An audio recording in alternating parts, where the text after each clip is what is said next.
Comsec, can you please flash the... You have already taken your oath, man, no? Kasi several times ka naman umattend, no, Attorney Camora? Tama po ba? Yes. Can you... Yeah, Attorney please- Camora, please answer. Yes po, Mr. Chair.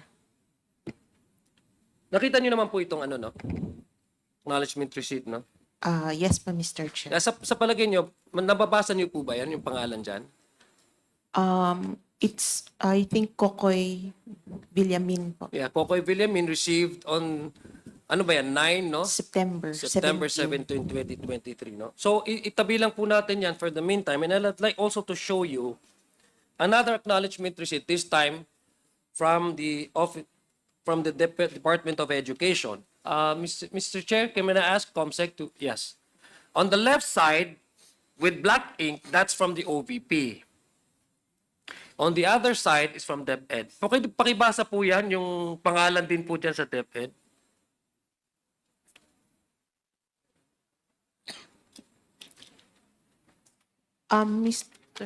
Parang parehas po, Mr. Chair, Kokoy Villamin. Parehas po, no? Yes, Mr. Chair. Oo. So, ibig sabihin, the point I'm trying to drive at, Mr. Chair, is that based on the documents and the acknowledgement receipts, which we do not have any other ways to really affirm whether these persons and individuals who have received the confidential funds were truly alive and truly person, makikita po natin yung medyo hindi ho kapani-paniwala ako, ordinaryo po ako na tao, I'm not an auditor, but as you can see it, pareho po yung pangalan nila, Kokoy Villamin, yung acknowledgement receipt from the Office of the Vice President, and at the same time, from the DepEd, the same person, Kokoy Villamin, from Osamis. No? Sa palagay niyo po ba yan? Kung titingnan po natin, Mr. Chair, sa palagay natin, common ba yung pangalan na, Mr. Chair, Ms. Camora, yung pangalan na Kokoy Villamin? Mr. Chair, parang hindi po since hindi, para siyang nickname yung Kokoy po. So, masasabi niyo po ba as a head or nag-audit ng Intelligence and Confidential Funds Audit Office, masasabi niyo po ba yan na isang person yan? Pwede po, Mr. Chair. Pwede? Pwede po. Pwedeng isang person, no? Is it just a coincidence that the same two offices heading by the same person submitting to you the same acknowledgement receipts can encounter two persons? How unlikely would that be? Two persons with the same name, bearing the same spelling, same last name, with the same first name. Posible po po yan? Medyo likely less possible. Yeah, I think po. it's highly unlikely, Mr. Chair, na yun po yung mangyayari, no? Kung titingnan niyo po ba yan, Ms. Camora, yung sulat po ba dyan pagkapareho? Hindi po. I think it's very obvious, Mr. Chair, that the signatures, Mr. Chair, on the acknowledgement receipt submitted by the Office of the Vice President is quite different from the acknowledgement received by the Department of Education, no? Parehang pangalan pero mukhang magkaiba ang tinta. Mr. Chair, this is just one of the examples that we have received, no? From the office from the COA, no? Yung sinabit po nilang acknowledgement receipt, Mr. Chair. Now, is it true, Mr. Chair, that I'd like to ask Attorney Camora, is it true, Mr. Chair, na magkaiba po yung auditor nung sa OVP at saka the same sa Department of Education? Parang that time po. Yung resident auditor po nila, magkaiba po, no? Yes po. Oh, Yung magkaiba. resident auditor, Yes, magkaiba. definitely magkaiba po. Kasi kung isa po yung auditor nito, I think malalaman po nila ito and they will be flagged, no? Kung bakit magkaparehong pangalan and magkaiba yung signatures, exactly the same spelling and exactly the same family name. Tama po ba? Tama po, Mr. Chair. Okay, thank you very much. So I think, Mr. Chair, this is something that we should look into. The reason why I'm pointing this out, Mr. Chair, And for the public's information, ito po yung pinag-uusapan natin dito. Dahil unang-una po, with this kind of itong pag-aabuso sa ganitong proseso ng pag-audit na ibibigay lang po nila is acknowledgement receipts, it gives us so many, it provides us so many, and it opens up so many floodgates of questions, which I believe, yun yung pinaka-importante po na masagot. Dahil these are public funds utilized, and these are funds na readily available for their request. Tapos ganito yung nakikita nating mga reports nila at saka yung pag-acknowledge ng kanilang pag-utilize ng kanilang pondo. It's very obvious, Mr. Chair, na hindi lang po si Mary Grace Piatos ang nakita po nating questionable. Nakikita din po natin na may mga acknowledgement receipts, Mr. Chair, na pare-pareho yung pangalan, na magkakaiba yung date, na magkakaiba yung kanilang pirma, Mr. Chair. So it begs the question now, how do we be able to supply answers to this question? But even if we ask COA here, mayroon bang attachment na sinubmit sa inyo to verify whether this was given as a way to purchase information, or is it a reward payment for an information that is relevant to the activity of the Office of the Vice President or the DepEd in relation to confidential funds? Kasi magkaiba po yan eh. Mr. Chair, acknowledgement receipts po ang sinubmit nila, and Acknowledgement receipt po, ano po yan? That's the payment for information, purchase of information, or Both yung po. reward? Both po, Mr. Chair, acknowledgement receipts ang sinubmit nila for both information and rewards. It's just that sa rewards po, may additional requirement lang po kaming hiningi. Yeah, but unfortunately, some of these acknowledgement receipts were not supported by a certificate of success. Hindi ho ba? Kasi magkaiba po yan, Mr. Chair. Pag yung purchase of information, regardless whether this information are useful or not, talagang bibilin mo lang yan. Diba?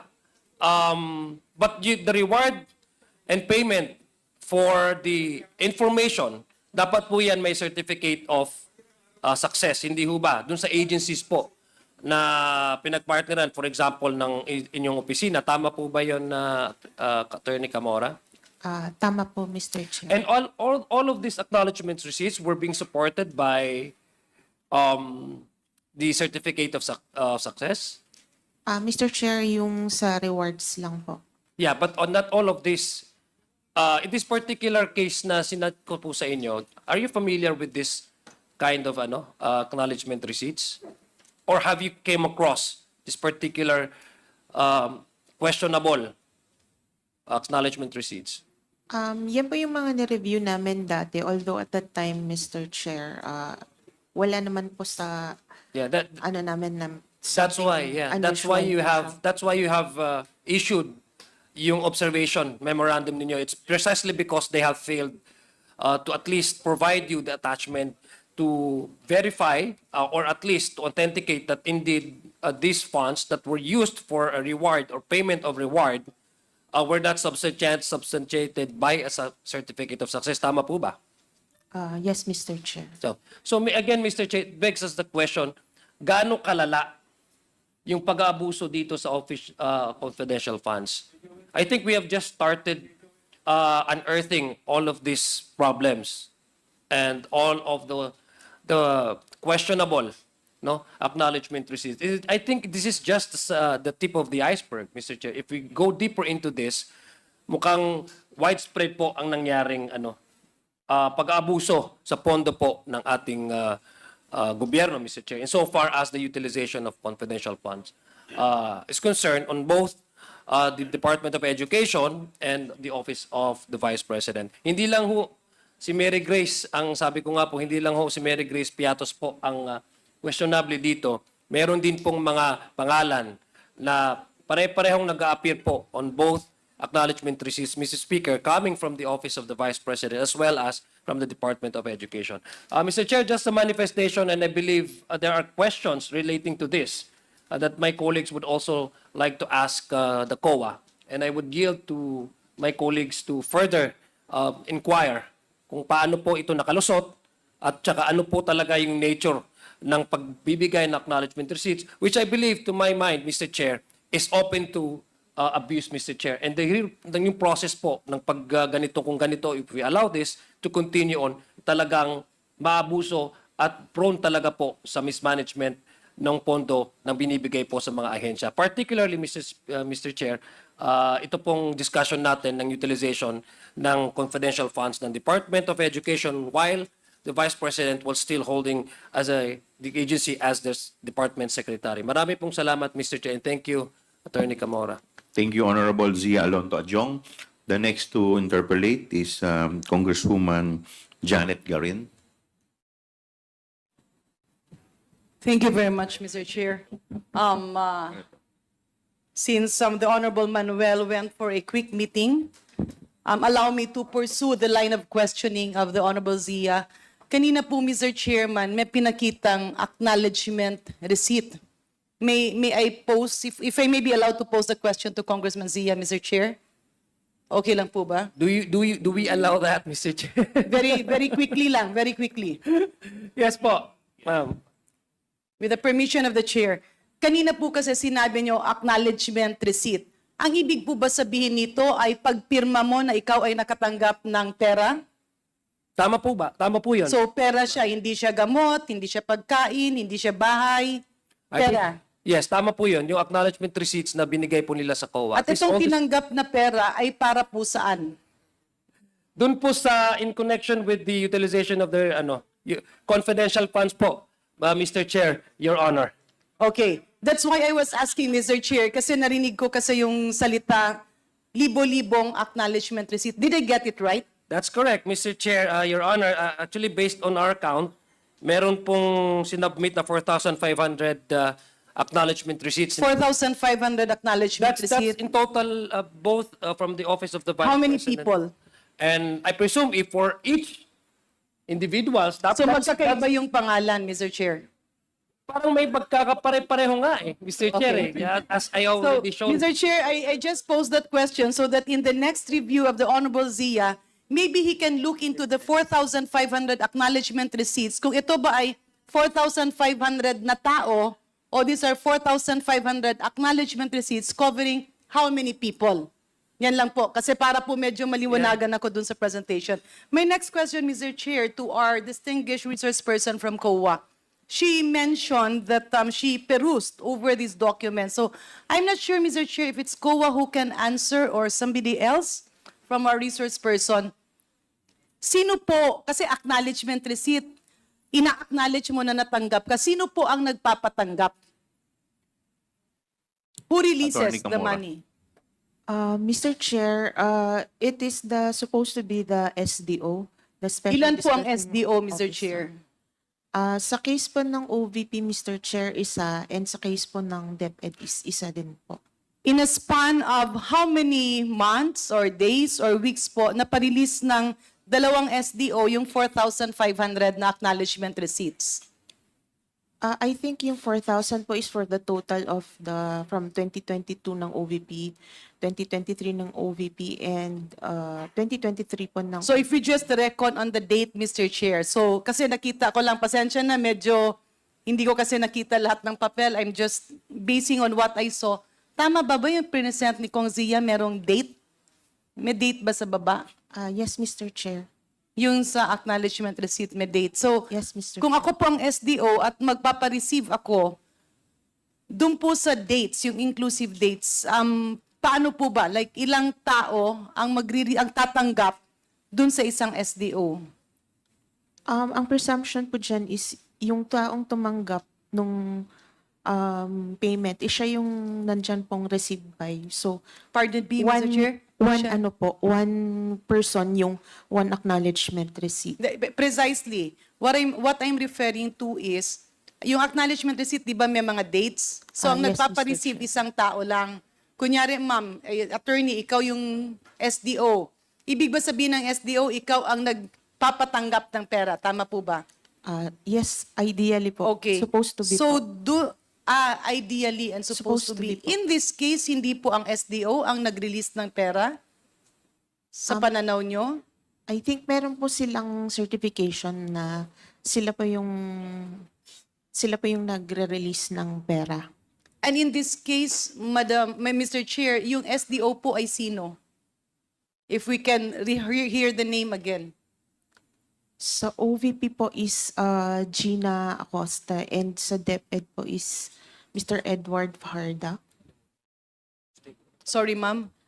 Sa OVP po is Miss Gina Acosta and sa DepEd po is Mr. Edward Fajarda. So ganun po pala ka-importante, Mr. Chair, bakit hinahanap natin si Ma'am Acosta at si Ginoong Fajardo? Kasi this will solve all the problems. Malay mo, totoo naman palang sila ang nagpatanggap. At totoong tao si Kokoy at yung mga minention nyo. So kung ganun, kung wala naman tayong tinatago, mas mararapat talaga. It will be better to request them to appear so that all these questions will be answered. And kung wala namang mali, di matapos ito at itong ating mga butihing kawani sa gobyerno ay makabalik sa kanilang opisina at makapagtrabaho. Kasi sayang yung oras na ang dami nating pinag-uusapan, but unfortunately, yung dalawang taong may kasagutan sa tanong na ito ay tila hindi mahagilap. That's my understanding. So with that, Mr. Chair, may I again ask our Commission on Audit representative or any resource person for that matter, kapag ang SDO, pwede po ba niyang i-delegate yung kanyang function? Ibig sabihin, pwede niya bang i-delegate ang pagpatanggap ng pera?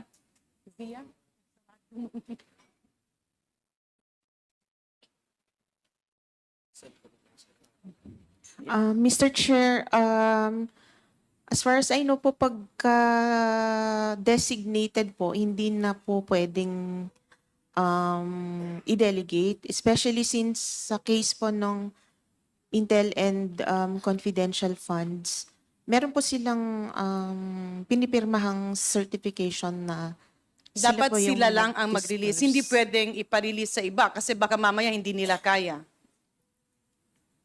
Yes, Mr. Chair. Can the head of office, let's say in this case, the DepEd Secretary or the Vice President, designate more than one SDOs? Ano po ba ang batas? Pwede naman pong mag-delegate ng more than one SDOs as long as the SDOs are bonded po. So in this case, pwede naman na hindi lang si Ma'am Acosta, hindi lang sa Ginoong Fajardo, pwedeng kumuha sana ng maraming SDOs para hindi maging nakakapagtaka yung pag-disperse ng 4,500 acknowledgement receipts. Tama po ba? Tama po, as long as isasubmit po lahat ng requirements like yung proper designation po ng SDO, yung bonding So po it's niya. possible na para hanapan mo ng solusyon yung ganitong sistema, pwede ka mag-designate ng maraming SDO. Unless you only trust one person. Unless merong mga bagay na ayaw din ng iba yung risk. Unless it's also very difficult for that person to let somebody sign kung hindi niya kakilala. So, Mr. Chair, pasensya na po, medyo foreign po sa akin kasi ang confidential fund. Paano po ba ito? Let's say, these are all from taxpayers' money. Tama po ba? Yes, Mr. Chair. Okay. So, galing po sa kaban ng Pilipinas, paano po ito na ilalabas?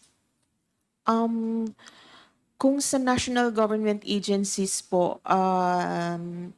nasa GAA po nila. Pag sa GOCCs po, dapat nasa operating budget, corporate operating budget po nila. Okay. And for From that, NGOs po, ma'am, okay, nasa GAA siya, nasa budget siya, paano siya na ilalabas? Let's say tapos na yung budget. Let's say you are the let's say you are the head of office. Kapag ikaw po ang head of office, paano po mailalabas ang confidential funds? kung okay naman po yung documentation from DBM, kina-cash advance po siya ng SDO. So, kina-cash advance siya. Yes, Mr. Chair. And in this case, ang nag-cash advance ay yung SDO talaga. Yes, Mr. Chair. Paano nyo pa yun ika-cash advance talagang cash? I presume cash po siya, Cash siya, oo. since Hindi po ba yun delikado kung iisang tao lang? Accountability po nung SDO yun. No, what So, I mean is, kunyari magka-cash advance ka, ang pagkaintindi ko ng cash advance ay kukuha ka ng pera. We're Yes, talking Mr. of how much? Millions. Mr. Chair, Your Honor. millions po usually pagka Pwede po nating confidential. maibigay yung tamang amount? Kasi pag sinabi natin millions, pwedeng 5 million, pwedeng 1 million. For example po sa case in po this dito, case, in this case. kay OVP, 125 million po. Or sa DepEd po, 37.5 million. 125 million. Ibig sabihin yung pag-cash advance, buo na 125? Or baka tingi-tingi? Sa nakita Based niyo sa pong documents dokumento. po nila, Mr. Chair, buo siya since buo po yung check na sinubmit nila. So, ibig sabihin, yung opisina magbibigay ng pera sa isang tao na 125 million. At yung tao yon ay mamimigay din sa mga andun sa parang recipients, no? Ng kanilang mga... In this case, sino po ang tao na sinasabi natin? Yung nag-encash ng 125 million. Yung SDO po, since siya po yung nandun. Anong pangalan naka-names po, Mr. Chair? Sa case ng OVP po is Gina Acosta po. So si Ma'am Gina Acosta pumunta sa bangko, dala-dala ang cheque, 125 million, na cash ang ipinalit. Yes, Mr. Yeah. Chair. Mr. Chair, may I just be appraised? Pasensya na po. Kasi sa pagkaalam ko, pagka nasa bangko ka at nag-withdraw ka or nag-i-encash ka, hindi po ba limited po ang kanilang cash? Maybe we can ask a representative from the Land Bank Yeah. to answer the query. Just to clarify, Mr. Chair, ha, I'm just looking You- at the possibility. I'm not pointing any accusation. Bang may nilabas bang pera or baka mamaya wala namang nilabas na pera at naiwan yung pera doon? Kasi I'm hearing acknowledgement receipt. So maybe we can ask from, anong bangko po, sir, ma'am? Land Bank po, Mr. Chair.